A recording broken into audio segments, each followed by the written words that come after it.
And now, stand by for adventure. 3, 2, 1.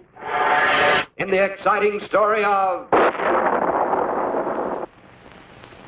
the Runnaway Rocket.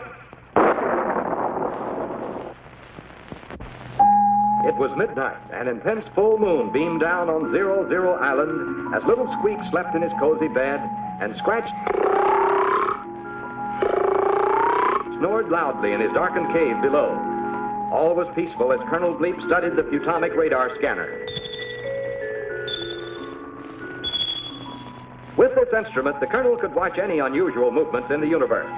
And this very night, a giant new rocket was scheduled to be launched by the United States of America from an experimental rocket launching base on the east coast of Florida. Yes, there it was. As Bleep watched the scanner,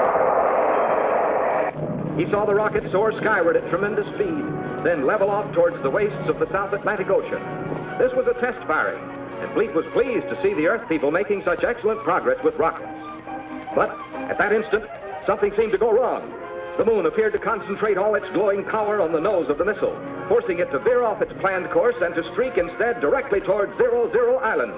In only seconds, it would come crashing down to destroy Squeak's little dream house, Scratch's peaceful cave, and Colonel Bleep's headquarters for his secret mission here on Earth.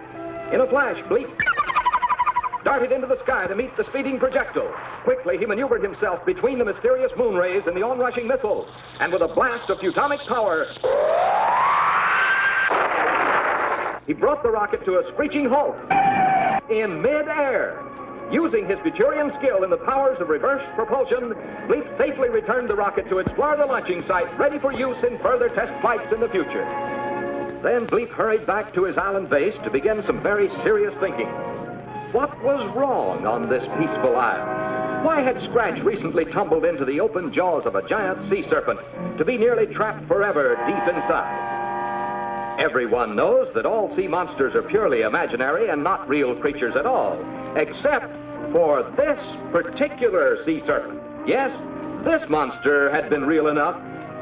And then a terrible termite had kidnapped poor Squeak, the little wooden puppet, for a tasty dinner.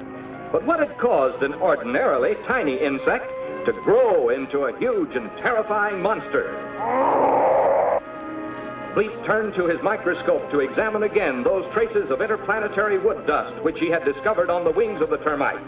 The Colonel was sure this strange substance held a valuable clue.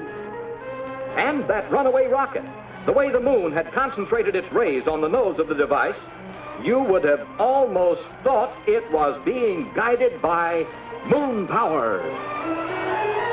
Colonel Bleep was certain somewhere in outer space, a powerful and evil force was being directed against Bleep and his friends. But only one person in the entire universe had such evil power. That person was Doctor Destructo. But of course, Doctor Destructo was at this moment a prisoner in a space bubble anchored in the outer ring of Saturn. Or was he?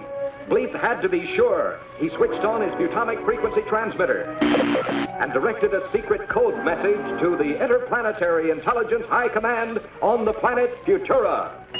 Advise status of Doctor Destructo immediately. Soon, Bleep would have his reply. But meanwhile, another day was beginning on 00 Island.